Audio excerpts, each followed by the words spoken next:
Noi torniamo a Verona Fiere, perché crediamo sia importante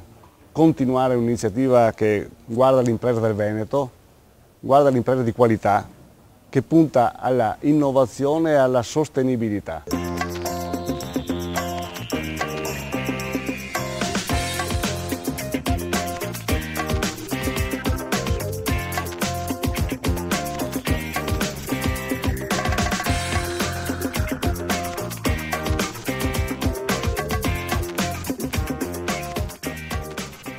La qualità delle imprese venete, la qualità dell'innovazione in Veneto, la nostra storia e sicuramente la prospettiva per il futuro danno la voglia a tutti noi di operare e alla Regione in particolare perché queste iniziative trovino sviluppo, trovino uno spazio, trovino futuro.